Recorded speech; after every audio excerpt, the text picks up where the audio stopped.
नमस्कार विद्यार्थियों, मैं अरविंद सुनानिया, सहायक आचार्य इतिहास। आज आपको आधुनिक भारत के इतिहास के एक महत्वपूर्ण टॉपिक आंग्ल मैसूर युद्ध के बारे में बताऊंगा। मैसूर, जैसा कि आप जानते हैं, वर्तमान में कर्नाटक राज्य के अंतर्गत स्थित था। प्रारंभ में मैसूर विजयनगर साम्राज्य का हिस्सा था, लेकिन जब विजयनगर साम्राज्य का पतन हुआ तो वोडियार वंश ने वहां पर अपने शासन की स्थापना कर ली। इस समय मैसूर पर वोडियार वंश के चिक कृष्ण राज का शासन था, लेकिन वास्तविक शक्ति नंदराज और देवराज नामक दो भाइयों के हाथों में थी। इसी समय मैसूर की राजनीति में महत्वपूर्ण आता है, वो है हैदर अली का उदय। हैदर अली प्रारंभ में मैसूर की सेना में एक साधारण सैनिक के पद पर नियुक्त था, लेकिन उसकी योग्यता को देखकर देवराज ने उसे 1755 में डिंडीगल का फौजदार नियुक्त कर दिया। अपनी योग्यता व कूटनीति के बल पर 1761 में हैदर अली ने देवराज व नंदराज को अपने पद से हटाकर स्वयं मैसूर के राजा का संरक्षक बन गया और वास्तविक शक्ति अपने हाथों में ले ली। हैदर अली ने यद्यपि मैसूर पर नियंत्रण स्थापित कर लिया, लेकिन कभी राजा की उपाधि नहीं ली। हैदर अली के बेटे टीपू ने सर्वप्रथम सुल्तान की उपाधि धारण करी। जब हैदर अली गद्दी पर बैठा 1761 में, तो उसने धीरे धीरे करके अपने आप को मजबूत करना प्रारंभ कर दिया। उसने डिंडीगुल में फ्रांसीसियों के सहयोग से एक शस्त्रागार का निर्माण कराया तथा फ्रांसीसियों की सहायता से ही हैदर अली ने अपनी सेना को यूरोपियन ढंग से प्रशिक्षण दिया। 1761 से 1763 के मध्य हैदर अली ने बदनूर, सुंडा आदि इलाके जीत लिए तथा दक्षिण के पालगारों पर भी नियंत्रण स्थापित किया। इस प्रकार इस समय तक हैदर अली की शक्ति अत्यधिक बढ़ गई थी। इसी बात को लेकर हैदर अली व अंग्रेजों के मध्य युद्ध हुआ, जिसे बोलते हैं आंग्ल मैसूर युद्ध। हैदर अली और इस कंपनी के मध्य 4 युद्ध हुए। हम एक एक करके 4 युद्धों के बारे में पढ़ेंगे।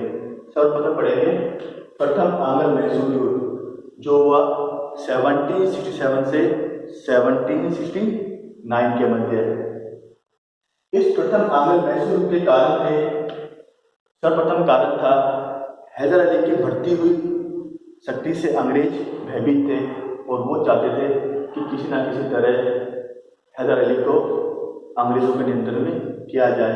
इसी प्रकार हैदराबाद का निजाम और मराठे भी हैदर अली की बढ़ती शक्ति से आतंकित थे और हैदर अली की शक्ति पर वो नियंत्रण स्थापित करना चाहते थे।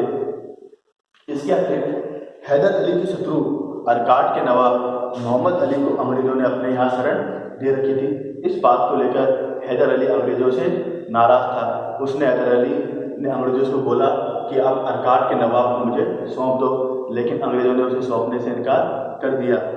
इसके अतिरिक्त जब हैदर अली ने मालाबार के जमींदारों पर आक्रमण कर उनकी जमीनों को छीना, तो अंग्रेज उस बात से हैदर अली से नाराज हो गए, क्योंकि अंग्रेजों को माना था कि मालाबार का इलाका अंग्रेजों के नियंत्रण में है, उन पर उनका अधिकार है।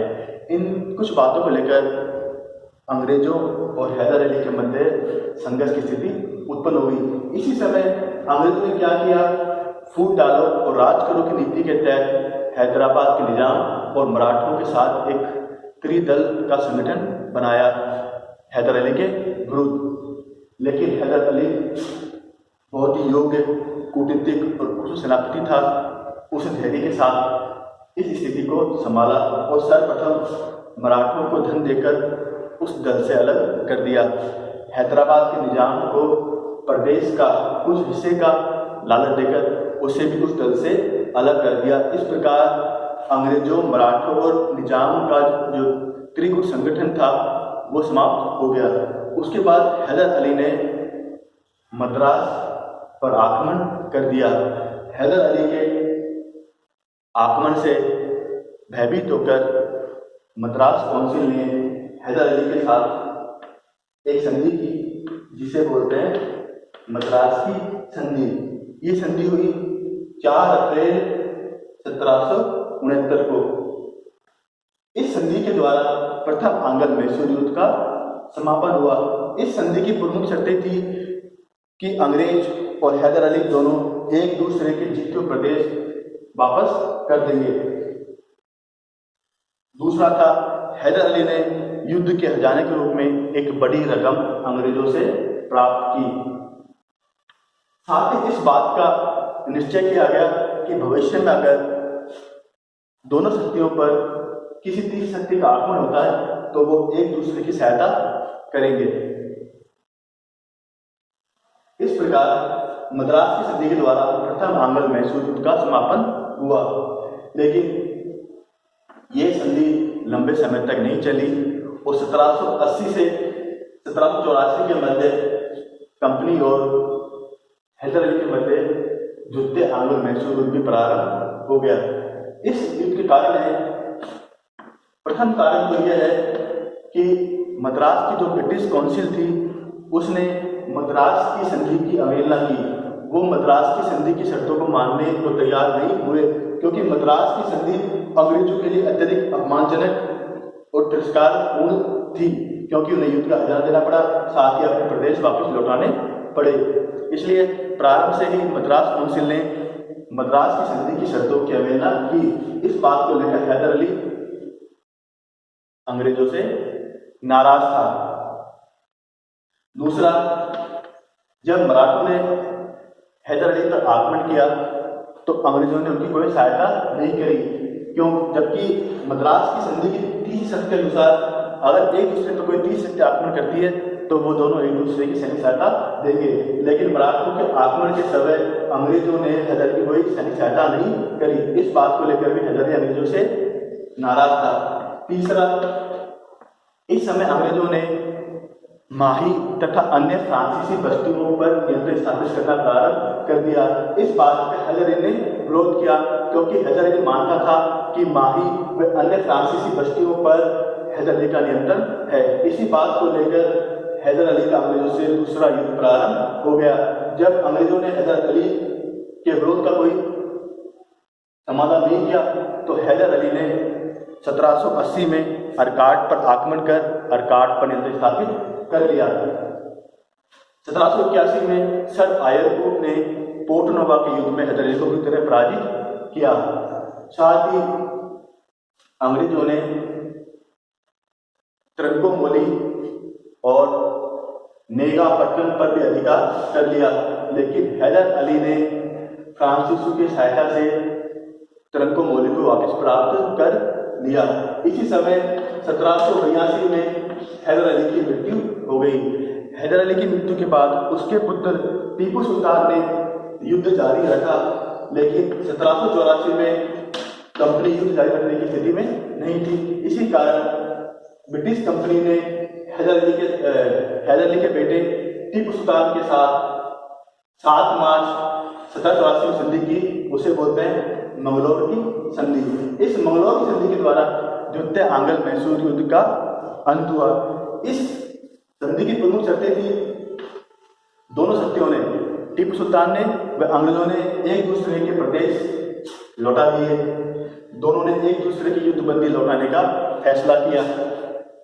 साथ ही कंपनी ने टीपू सुल्तान को आश्वासन दिया कि भविष्य में कंपनी मैसूर राज्य में हस्तक्षेप नहीं करेगी। इन शर्तों के साथ द्वितीय आंग्ल मैसूर युद्ध समाप्त हो गया। अब आते हैं हम तृतीय आंग्ल मैसूर युद्ध के ऊपर। लेकिन हैदर अली जानता था कि अंग्रेज एक ऐसी शक्ति है जो हमेशा युद्ध के लिए तैयार रहती हैं और उनसे युद्ध होना भविष्य में आवश्यक है। इस कारण टीपू सुल्तान ने अपनी शक्ति बढ़ाना प्रारंभ कर दिया। टीपू सुल्तान ने 1784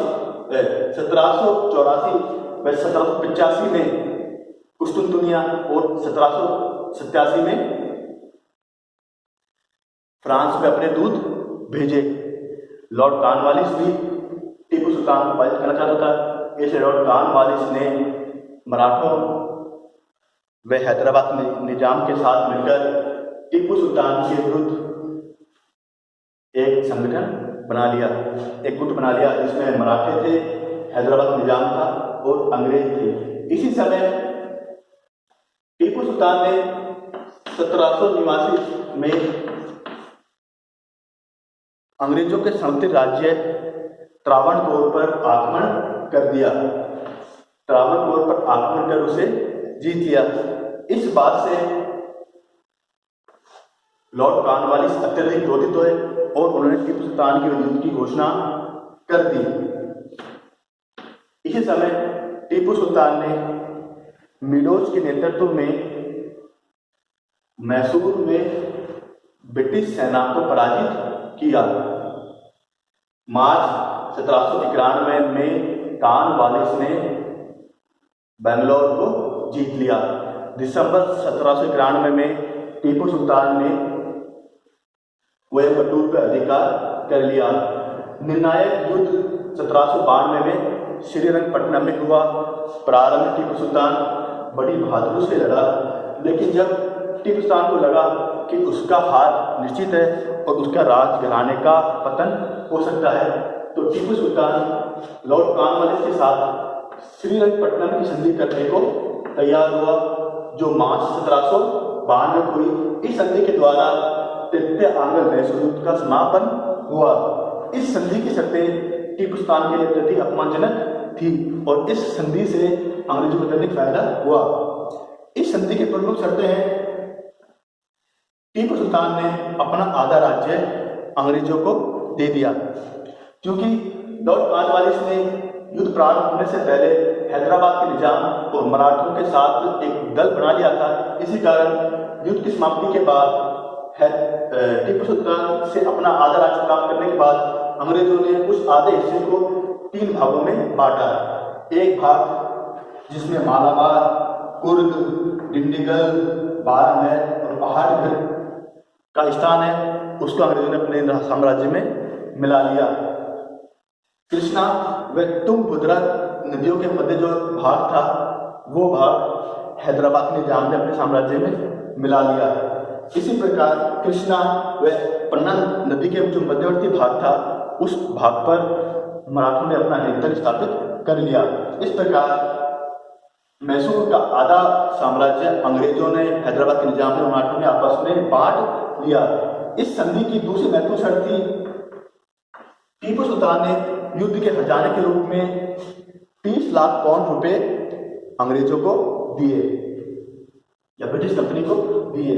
तीसरी महत्वपूर्ण शर्त थी, टीपू सुल्तान ने जमानत के रूप में अपने 2 बेटों को अंग्रेजों के पास बंदी के रूप में दे दिया। इस प्रकार श्रीरंगपट्टनम की संधि टीपू सुल्तान के लिए अपमानजनक थी। मैसूर का साम्राज्य का आधा भाग समाप्त हो गया था और इस संधि की शर्तों से अंग्रेजों को अत्यधिक फायदा हुआ, उनका साम्राज्य बढ़ा। अब आते हैं अंतिम व चतुर्थ आंग्ल मैसूर युद्ध, जो हुआ 1799 में। टीपू सुल्तान ने तीसरे आंग्ल मैसूर युद्ध के समाप्त होने के बाद ही युद्ध की तैयारी प्रारंभ कर दी थी, क्योंकि टीपू सुल्तान श्रीरंगपट्टनम की अपमानजनक संधि का बदला लेना चाहता था। इसलिए टीपू सुल्तान ने काबुल, मॉरिशस, कुस्तुनतुनिया और फ्रांस जैसे अनेक देशों में अपने दूत भेजे, ताकि वहां से उनको सैनिक सहायता प्राप्त हो सके। टीपू सुल्तान की इन गतिविधियों को देखकर अंग्रेजों ने भी हैदराबाद के निजाम और मराठों के साथ मिलकर मैसूर के खिलाफ एक त्रिदल का गठन कर लिया। इस समय Lord Wellesley British governor general थे। उन्होंने टीपू सुल्तान पर संधि की शर्तों की अवहेलना करते हुए विदेशी शक्तियों, विशेष तौर पर फ्रांसीसियों के साथ साठगांठ करने का आरोप लगाकर मैसूर पर आक्रमण कर दिया।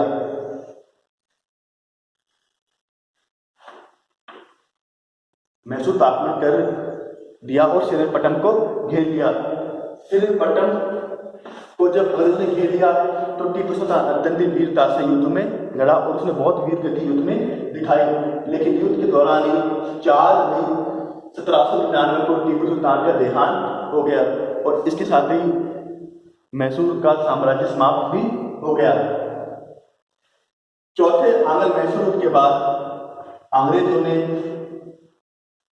ब्रिटिश साम्राज्य मैसूर साम्राज्य के कुछ हिस्से को अपने साम्राज्य में मिला लिया, जैसे कि हैदराबाद के निजाम ने गुंडी, तुरमकोंडा और चित्तलदुर्ग का इलाका हैदराबाद के निजाम ने अपने साम्राज्य में मिला लिया। इसी प्रकार अंग्रेजों ने कनाडा, कोयम्बटूर, विनाडा, दसपुरम और श्रीरंगपट्टनम का इलाका अपने साम्राज्य में मिला लिया। मराठों ने इस युद्ध में प्राप्त इलाकों का अपने साम्राज्य में मिलाने से इनकार कर दिया, यानी मराठों ने इस संधि के बाद मैसूर का कुछ भी हिस्सा नहीं लिया। लॉर्ड वेलेस्ली ने